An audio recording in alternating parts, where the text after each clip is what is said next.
जी। तो आज का हमारा सेकंड लेक्चर है रिव्यू क्वेश्चंस के अबाउट। कल हमने एमसीक्यूज़ किए थे, तो आज हम इसके chapter number 16 basic electronics class 10th इसके आज हम क्वेश्चन आंसर करेंगे। तो फर्स्ट क्वेश्चन है इसका, describe using one simple diagram in each case what happens when a narrow beam of electrons is passed through a uniform electric field and a uniform magnetic field? What do these results indicate about charge on charge on electron? तो इसमें हम देखेंगे जो इसका पहला part है कि जब एक इलेक्ट्रॉन बीम एक यूनिफॉर्म इलेक्ट्रिक फील्ड में गुजरती है तो उसके साथ क्या होता है। तो इसके हमने डायग्राम बनानी है। तो सबसे पहले हम इसका ए पार्ट देखते हैं और इसकी डायग्राम बनाने की कोशिश करते हैं। तो जी, क्वेश्चन नंबर 1 इसका A part, when a beam of electron passes through a uniform electric field. तो इलेक्ट्रिक फील्ड बनाने के लिए हम यहाँ पे दो प्लेट्स बनाएंगे, ये P1 P2 दो प्लेट्स हैं, एक पे पॉजिटिव चार्ज और दूसरी पे नेगेटिव चार्ज। इसमें positive to negative electric field create होगी, ये पॉजिटिव और ये नेगेटिव, हाई पोटेंशियल और लोअर पोटेंशियल। तो जब जो ही इलेक्ट्रॉन बीम आएगी, ये इलेक्ट्रॉन बीम आ रही है, तो जो ही ये इलेक्ट्रिक फील्ड में एंटर होगी, इन प्लेट्स में एंटर होगी, चूँकि इलेक्ट्रॉन्स पे नेगेटिव चार्ज है, तो जो ही ये एंटर होगी तो ये पॉजिटिव प्लेट की तरफ डिफ्लेक्ट हो जाएगी। तो ये अपने अपने असल रास्ते से बेंड होकर पॉजिटिव प्लेट की तरफ जाएगी।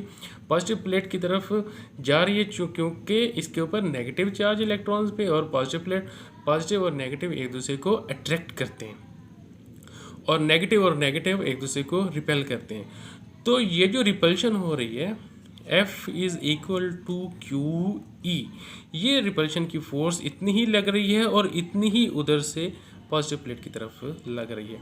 तो इस तरह से इलेक्ट्रॉन बीम जब इलेक्ट्रिक फील्ड में एंटर होती है तो वो पॉजिटिव प्लेट की तरफ या हाई पोटेंशियल की तरफ बेंड हो जाती है।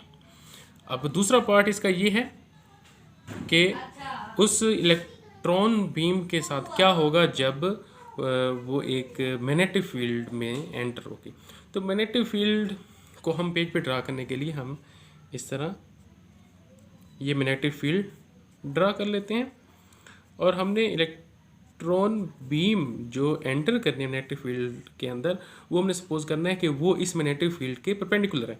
ये इस तरह ये इलेक्ट्रॉन बीम आ रही है, ठीक। और जो ही ये इलेक्ट्रॉन बीम इसमें एंटर होगी मैग्नेटिक फील्ड के अंदर, तो ये फ्लेमिंग के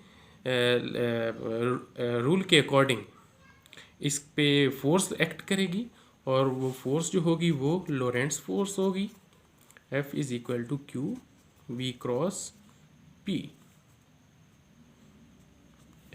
V इसमें इलेक्ट्रॉन्स की वेलोसिटी है और B इसमें मैग्नेटिक फील्ड है। अब ये जो मैग्नेटिक फील्ड है इसकी डायरेक्शन इनटू द पेज है, पेज के अंदर की तरफ। तो जो फ्लेमिंग का रूल है, फ्लेमिंग का लेफ्ट हैंड रूल, वो ये कहता है कि आपने अपने लेफ्ट हैंड को इस तरह से खोलना है, इस तरह से ओपन करना है कि आपकी ये जो फोर फिंगर है ये मैग्नेटिक फील्ड की डायरेक्शन में हो, इस तरह। चूँकि हम magnetic field into the page है तो हम इसको पेज की तरफ रखेंगे, और ये जो मिडिल फिंगर है ये होनी चाहिए करंट की डायरेक्शन में। तो ये जो थंब है, थंब की डायरेक्शन आपको बताएगी कि उस पर फोर्स किस साइड पे लग रही है। तो यहाँ पे मैं एक बात क्लियर करना चाह रहा हूँ कि जो हमारे पास करंट की डायरेक्शन होगी, जो कि हम करंट लेते हैं कन्वेंशनल करंट, तो कन्वेंशनल करंट होता है पॉजिटिव चार्जेस की वजह से, और हमने यहाँ पे लिए हुए हैं इलेक्ट्रॉन्स लिए हुए हैं, नेगेटिव चार्जेस लिए हुए हैं। तो जो करंट की डायरेक्शन होगी, मतलब पॉजिटिव चार्जेस की डायरेक्शन होगी, उसके बिल्कुल अपोजिट इलेक्ट्रॉन्स की डायरेक्शन होगी। तो हम इसको पॉजिटिव चार्जेस के लिए जब कंसीडर करेंगे तो ये कुछ इस तरह से होगा कि हमने अपने लेफ्ट हैंड को इस तरह से ओपन किया कि ये 4 फिंगर मैग्नेटिक फील्ड की डायरेक्शन में और ये वाली मिडल फिंगर करंट के डायरेक्शन में होगी, और वो इसको हम इस तरह से ओपन करेंगे। करंट चूँकि हमारा इस साइड पे जा रहा है, तो ये इस तरह से हम कुछ इसको ओपन करने की कोशिश करेंगे, ये ऐसे। अब देखें कि मेरी जो ये 4 फिंगर है ये इनटू द पेज है, और ये मिडल फिंगर जो है ये करंट की डायरेक्शन में होगी। तो ये जो मेरा थंब होगा ये आपको उस पर लगने वाली फोर्स की डायरेक्शन बताएगा। तो इस थंब की डायरेक्शन में फोर्स लगेगी, किस पे लगेगी? पॉजिटिव चार्जेस पे लगेगी, क्योंकि करंट हम कन्वेंशनल ले रहे हैं पॉजिटिव चार्जेस की वजह से। तो इस डायरेक्शन में पॉजिटिव चार्ज जाएंगे, तो इलेक्ट्रॉन्स किस डायरेक्शन में होंगे? तो इलेक्ट्रॉन बिल्कुल इसके अपोजिट होंगे, और वो उनकी डायरेक्शन इस तरफ होगी, ये ऐसे ऐसे इस तरफ डिफ्लेक्ट कर जाएंगे, और इस तरफ डिफ्लेक्ट करेंगे, और अपना जो उसका होगा पाथ होगा वो ये इस तरह एक रिंग की शक्ल में बन जाएगा, इस तरह, ये मैग्नेटिक फील्ड।